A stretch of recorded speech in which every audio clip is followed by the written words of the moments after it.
Hi guys, welcome back to my channel. So today I'm going to be giving you a tour of my Harry Potter bookcase, which you can already see behind me. I'm ever so slightly obsessed with Harry Potter, as some of you may know, and so I have quite an extensive collection of merchandise, I guess you could call it. And so if you're interested in seeing what I have, then keep on watching.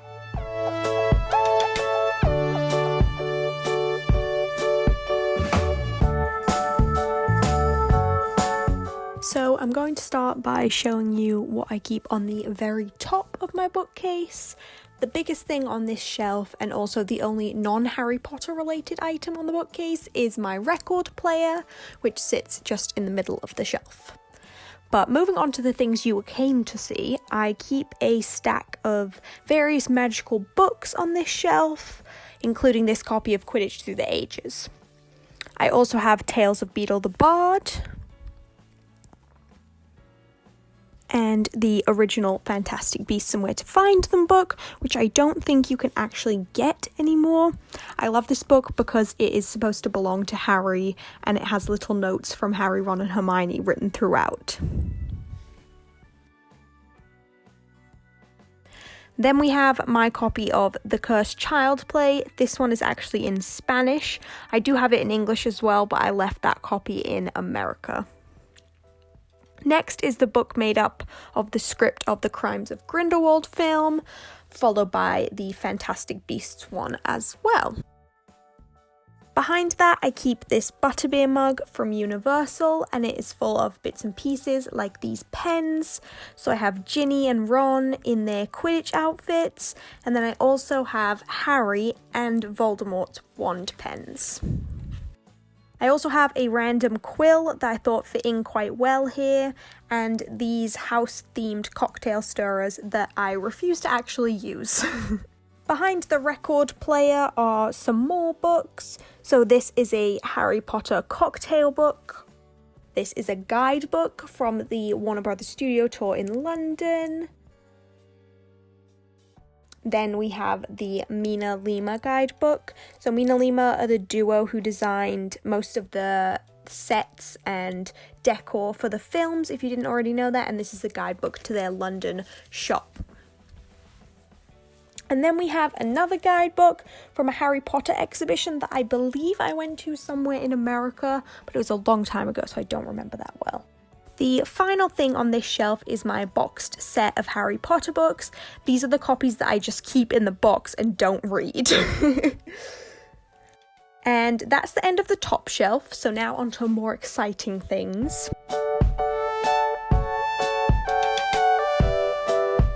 The second shelf is dedicated to the Philosopher's / Sorcerer's Stone on the left and the Chamber of Secrets on the right.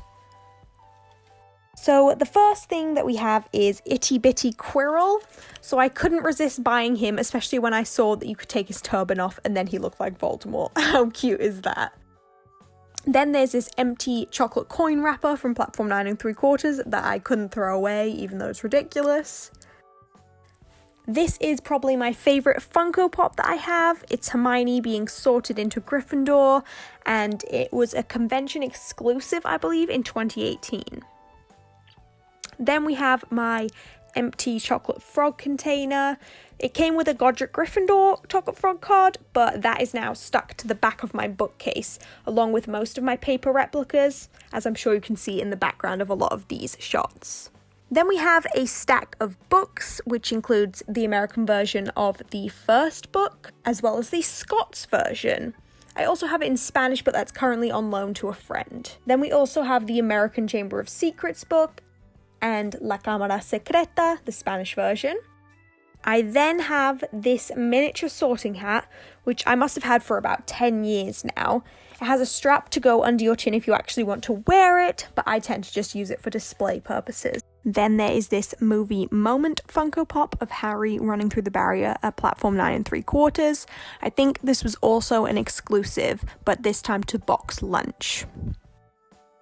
This piece is really cool. It's a negative from the film that they used to shoot the first Harry Potter movie, which I got from the Warner Brothers studio tour in London.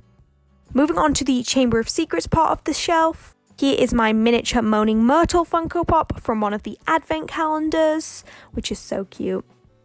Then we have yet another exclusive Funko Pop, this time to Hot Topic, of Hermione brewing Polyjuice Potion, and it comes with a separate little cauldron as well.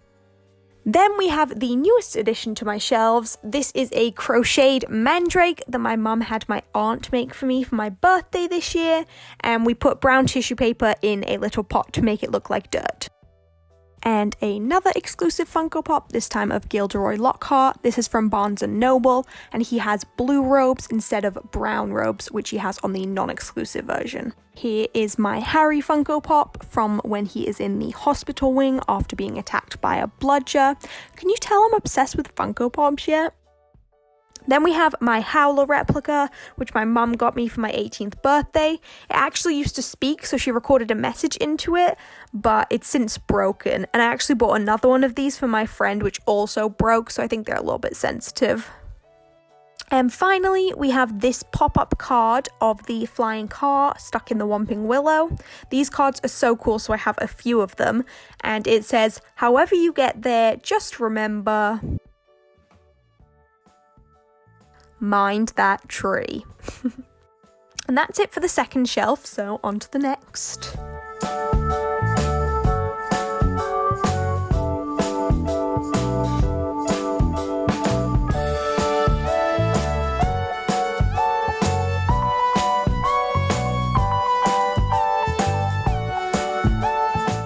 The third shelf is also split into two sections, so I have the Prisoner of Azkaban things on the left and then the Goblet of Fire things on the right.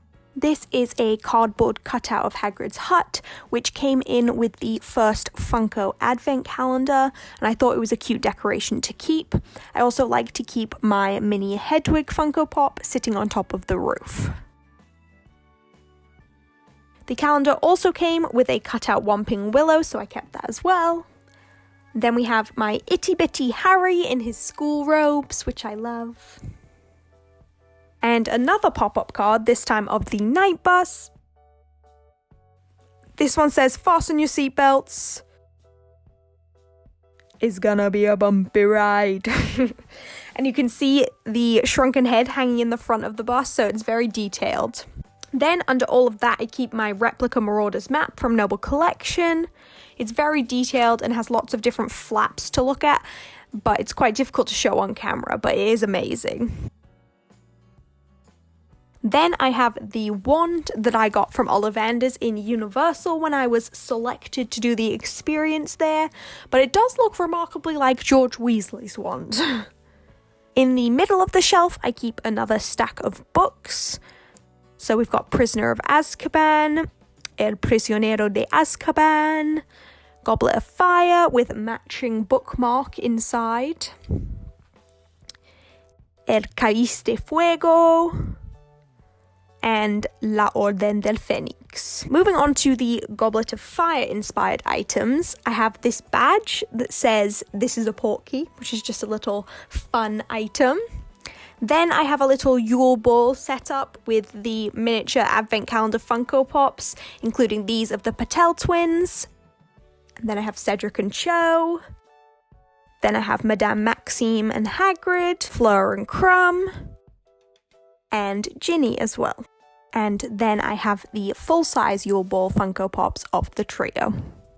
And behind all of them, I keep this cutout card version of the Hogwarts Castle, which I got for one of my birthdays, because I think it really sets the scene of the ball vibes. And that's the end of that shelf, so moving on to the final shelf.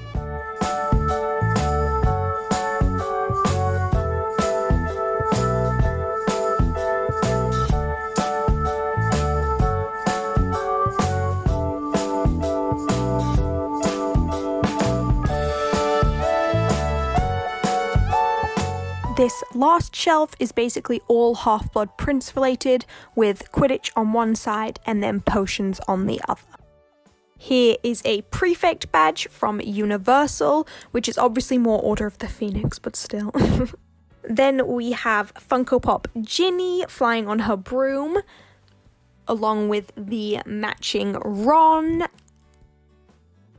and Harry as well. Harry is actually a convention exclusive from 2017, which I had to get on eBay.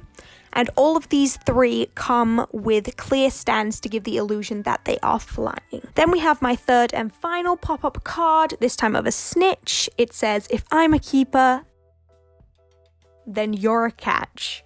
And the snitch actually has I open at the close written on it as well in tiny writing. Then we have Itty Bitty Harry and Draco in their Quidditch uniforms with their little hoods and everything. Then we have what I believe was my first ever Funko Pop, which is Luna wearing her famous lion hat to support the Quidditch game I've set up. And this is a very detailed Funko Pop and it's just absolutely adorable and it's what got me obsessed with them in the first place. Then we have Ginny's wand. She was always my favourite character, especially in the books, so I got her wand many years ago. Then we have yet another stack of books. We've got the Order of the Phoenix, the Half-Blood Prince, which has actually been read so many times that it's broken in half and is now in 2 pieces, but I like it that way. El Misterio del Príncipe, the Deathly Hallows, and Las Reliquias de la Muerte. Then we have my small potion collection, which includes Veritaserum, Felix Felicis, and Flu Powder. Then I recently bought a journal from Mina Lima made to look like Harry's potion book. I actually want to rough it up a little bit to make it look even more like the Half-Blood Prince's destroyed version. Then I have a mini cauldron, which I filled with green tissue paper to look like a potion. I then have a pair of Luna's Spectra Specs, as well as a mini ring in the shape of them that I display on here. Then finally, I have my stack of all of the Harry Potter DVDs. And I even have Chamber of Secrets on video, which I have no way of playing anymore, but I couldn't bring myself to get rid of it. And that is it for the shelves. I hope you guys enjoyed this video. If you did, give it a big thumbs up, hit the subscribe button, and let me know in the comments below if you would like to see a part 2 to this video, because believe it or not, I do have more Harry Potter merchandise that I don't keep in this bookshelf. So if you want to see that, let me know, and I will see you guys next time. Bye!